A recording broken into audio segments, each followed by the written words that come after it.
You are listening to Lovely Talks Heavy.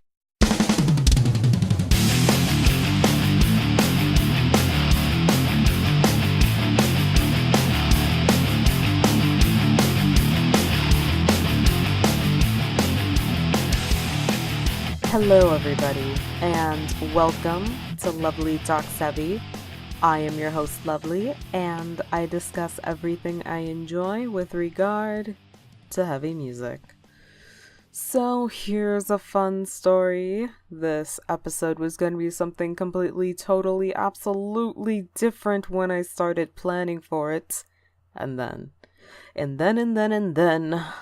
Lordi had to go ahead and reveal their new look and their new album name and their track list for this year. So I had to switch some shit around, and now we're here with me giving my initial thoughts about the whole situation. So for those that aren't as familiar with Lordi, despite my waxing poetic about this band at least a few times on this show already, I will give a little initial rundown because I'm a nice person. If you've heard of them at least in passing, it's definitely because of their win for Finland on Eurovision in 2007 with their hit song Hard Rock Hallelujah. But they've been at the music game for quite a while, starting with their first album Get Heavy in 2002. They're a band whose music and performance style is a love letter to classic visual horror tropes and rock of the 1980s, mainly Kiss. Their members maintain a monstrous image on stage and on camera with backstories for each of their characters, from Hella the living doll who was damaged and broken by a man obsessed with having a perfect doll bride, to Ox the bull from hell. Every new album cycle, Lordi change up their image while remaining true to the characters that they've created. This gives something new and exciting for the fans for every new album, partly because, hey, why not? But also partly because these costumes were not made to last, and by the end of each album cycle, they're probably breaking down like a motherfucker and smell like absolute garbage. Out of all of Lordi's albums, I'd have to say that my favorites are tied between the Apocalypse, which features the Eurovision-winning Hard Rock Hallelujah, among some other amazing songs like Night of the Living Dead, Evil Love, and The Kids Who Want to Play with the Dead. And To Beast or Not to Beast, the first album to feature drummer Mana and keyboardist Hella with songs like The Riff, Happy New Fear, and Candy for the Cannibal. The new album this year is going to be titled, drumroll please, that was a very silent drumroll, but it's going to be titled Sexorcism. And it's due to arrive May 25th. I'm going to first discuss my thoughts on Lordi's new look because there's gonna be a lot to unpack with regard to the rest of the whole framing of the album, and I haven't even listened to it yet. So I'm gonna start off on a more positive note. The looks, I have to say, I am very happy with.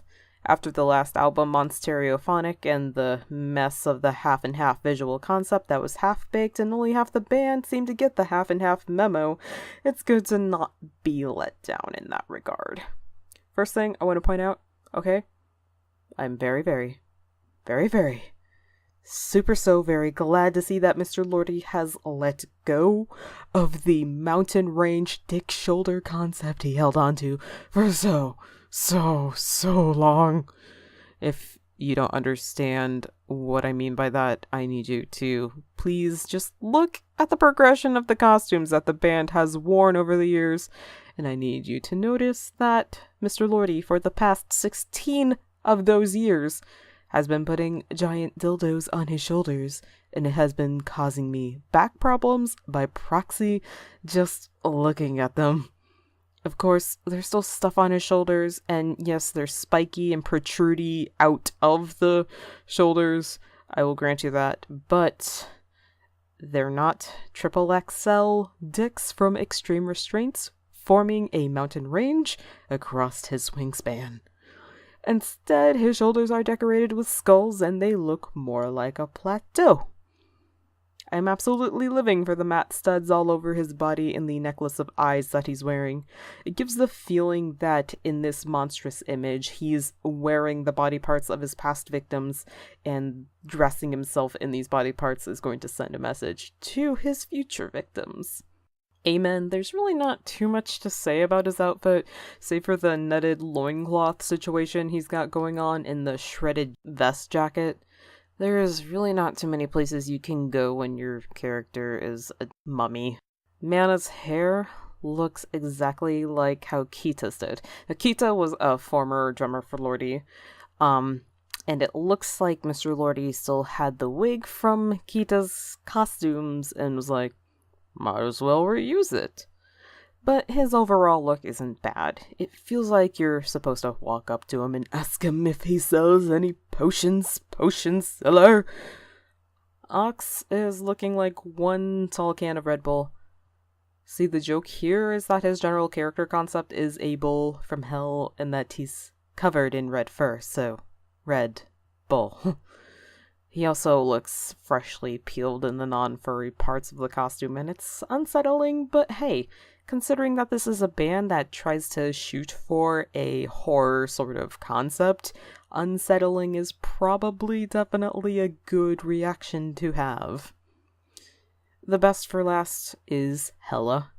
Conceptually, I think Hella's is the best character already and allows for the most versatility as far as visual design goes for each album. This time she looks like a sex doll, which is fitting since the album is titled Sexorcism. But this feels a lot like another leg on the journey that is Hella, the cursed doll's life. Like the doll that you had as a child grew up with you and is just about as super crude as you are. The looks overall are very good and feel like a set of Lordi costumes, so 10 out of 10, good job right there. Now, my qualms, my apprehensions, begin with the whole concept and execution, and just there's so much about this album. I'm gonna get into it. See, the title, as I've already mentioned, is Sexorcism.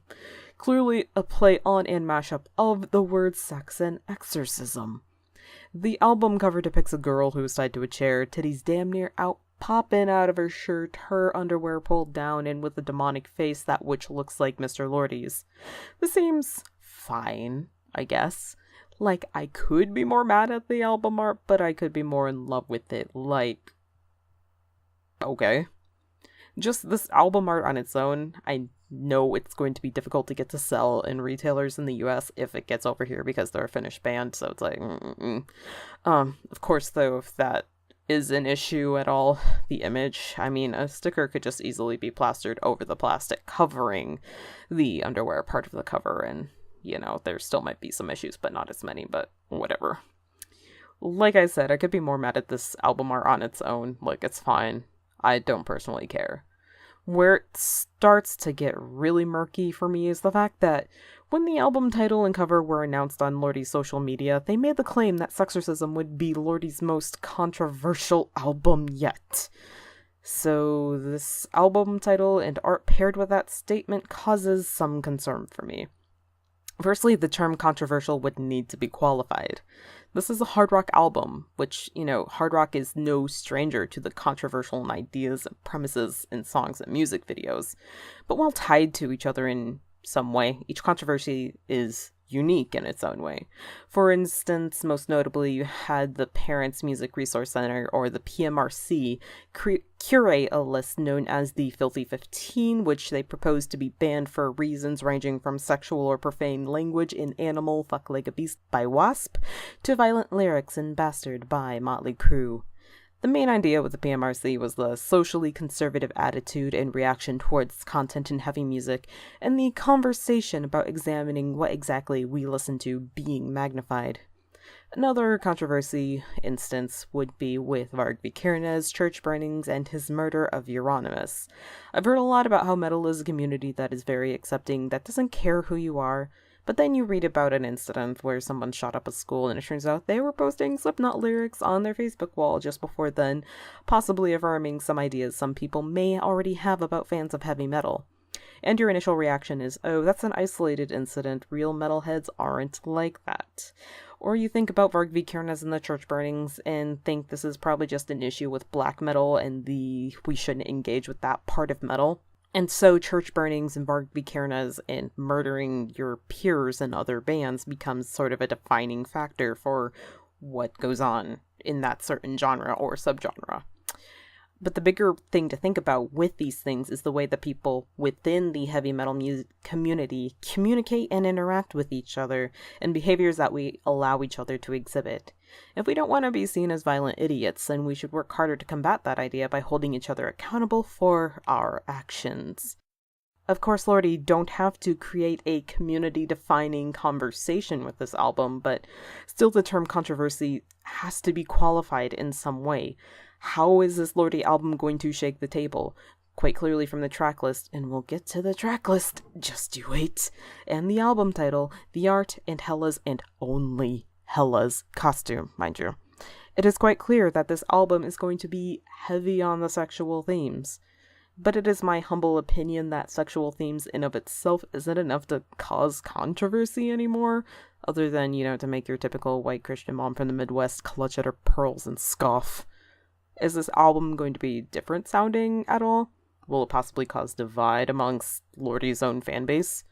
For Lordi's fans, I sure hope not, because while they're not exactly unknown, they are less popular and they're gonna need that coinage from their fans, so, Is it going to be something that Lordi has never done before? I will say no on that one because it is not doing something new, and we'll get a glimpse of how when we look at the tracklist in a second. Just slapping the tagline most controversial Lordi album isn't going to be enough to turn someone's attention to you anymore, in my opinion. If I weren't already a fan of Lordi, I'd see that tagline and think, okay, edgelords, have fun with that, and just turn my head and listen to Powerwolf, probably. And if instead they put, sexiest Lordi album yet on their album announcements, that would at least have a more clearly defined concept and set a clearer expectation. Now, let's have a look at this tracklist. Oh, dear Christ, this tracklist! Track 1, Sexorcism. Track 2, Your Tongue's Got the Cat. I'm not sure, that's just a reversal of the, phrase cat's got your oh, it's about cunnilingus. I get it now. Track 3, Romeo ate Juliet, possibly another cunnilingus track. 4, Naked in My Cellar. 5, The Beast Is Yet to Come, and yes, that kind of come. 6, Poltergeist. I'm not sure what is trying to be achieved here. I would have to listen to the song to really understand, but for now, there's question marks over my head on that one. 7, SCG-9, The Undocumented Phenomenon. 8, Slashin' Model Girls, and it's like slash and fashion put together. So you got Slashin' Model Girls. 9, Rimskin Assassin, possibly about drumming, possibly about rim jobs. Possibly about both. 10, Hell Has Room. 11, Hot and Sataned. 12, Sodomesticated Animal. And 13, Haunting Season. This is 12 tracks of punny titles plus an SCG or Scardic Circle Gathering track, which appears on every single Lordi album. And just, okay, Lordi are definitely no strangers to plays on words and puns, but just looking at this, I'm exhausted. While we have punny album titles like Scare Force 1, a lot of songs by Lordi don't feel so shallow either. This is me, we're talking about having something the audacity to be shallow, but just bear with me, okay? I'm quite apprehensive about the song Slashin' Model Girls because it gives me the expectation that it's just going to be a nightcore mashup remix of Girls Go Chopping and Forsaken Fashion Dolls.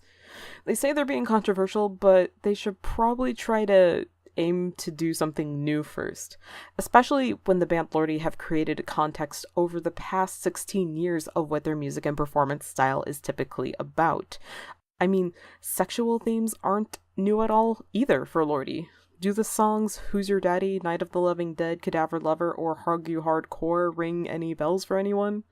I think my biggest begrudgment of this whole sordid affair, and that sounds apocalyptic, but I'm gonna stick with it, is that having approached new Lordi albums in the past, they weren't trying to prove anything, weren't trying to be anything except for Lordi.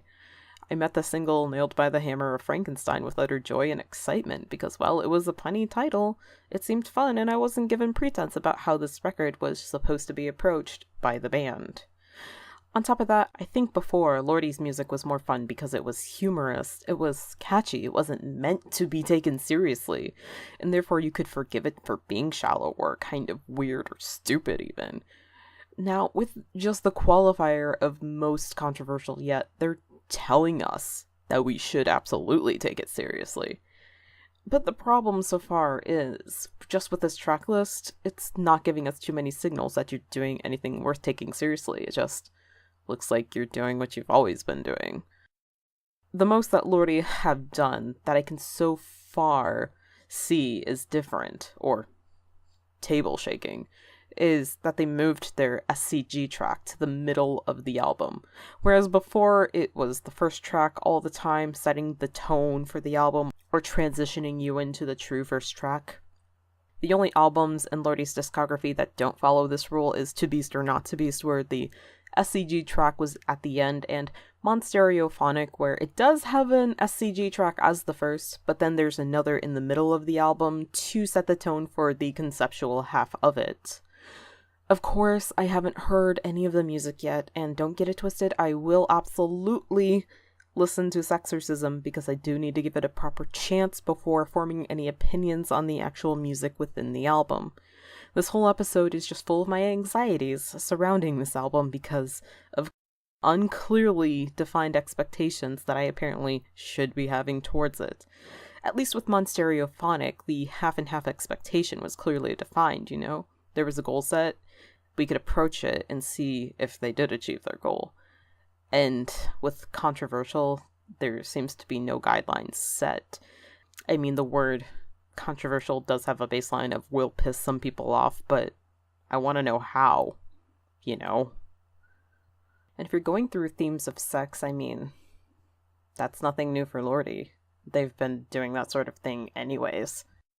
I think a couple of the most controversial things they have done is win Eurovision, because it's hard to believe that a hard rock song would win such a worldwidely known contest and in monster costumes, which seems kind of scary for normal people out there.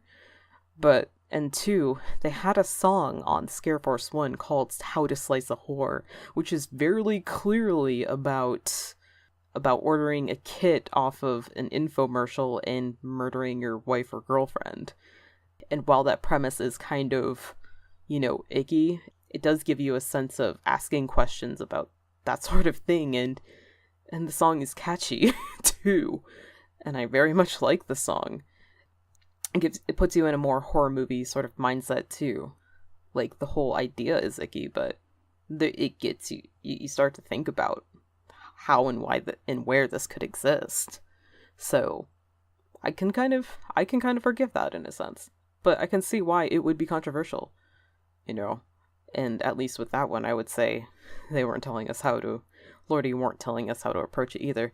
Anyway, I've deviated off the script. You could probably tell from how I'm sounding. Anyways, the worst part out of all of this, and I know I'm sounding more and more apocalyptic here, which I apologize for, but anyways, I think is that, Lordi are a set of monstrous personas with detailed backstories, some of which feel kind of, for lack of a better term, Mary Sue-ish. For example, Mr. Lordi himself is an all-powerful being that can travel through time and also has possessed history's most vicious figures at some points. Mana is a haunting bug priest, Hela is a living doll, Amen is a mummy, Ox is a bull. It's not bad that they have these intricate backstories. What's bad is that there could be more done with these backstories. and these characters in these albums. I mean, yeah, there's the Lordi comics, which are hard to come by, I suppose, but think about how the music videos could be approached if we could see the characters that they've made interacting in some way, telling a story hopefully better executed than in the terrible film Dark Floors, which featured Lordi as monsters haunting a hospital. More Lordi records could dare to be more conceptual, and controversial even, if they played with these already interesting and existing ideas more in their music. The one music video that does the best job of this exact thing is for the re-recording of Would You Love a Monster Man, where each member of Lordi were haunting a morgue and one of the morgue workers is being romanced throughout the story of it. The characters are involved in the story of the music video, starting with Amen being the body being examined for autopsy before he scares the morgue workers. We do have songs like Schizo Doll and the different Amen's Lament to Raw tracks that play with the interesting ideas of the characters that this band have created. Imagine if we could have more of that, though. Thanks for listening to this rambling about my apprehensions about this Lordi album, and me waffling about and getting off script at least 7 times. I'm being hyperbolic here, but hey. I will do a track-by-track review of it once it gets released and share my thoughts on it. I'm going to do my best to not let these apprehensions that I have previously described in the course of this episode affect my thoughts on this record, but there's no guarantee of that happening. You've got to look at the whole picture with this sort of thing. I'm just gonna go in with a bar of expectation directly on the floor and hope to Powerwolf Jesus that this record doesn't somehow manage to dig itself under that bar. That said, I hope you enjoyed this episode of Lovely Talks Heavy. If my ramblings seemed to connect for you and made sense in some way and entertained you, even just a little bit, please share the show with a friend. Every time the show hits a new set of ears, it means the absolute world to me. I'm open to feedback on the show. Hit me up on social media on Twitter, Tumblr, Instagram, YouTube, and Mixcloud. I'm Lovely Metalhead. Feel free to tell me whether or not you enjoyed the parts where I went off topic, or I should say just deviated off the script noticeably. At least for me, it feels like it's noticeable every time I go off script, like I'm doing now. Anyways, just give me your thoughts and any sort of interesting tweets or posts or anything that I make. I would encourage you to retweet or share those as well. Just spread my brand, my haphazardly branded brand. I'm getting so off topic. Until next week, next Saturday, next episode of Lovely Talks Heavy, you stay brutal, my friends. Goodbye for now.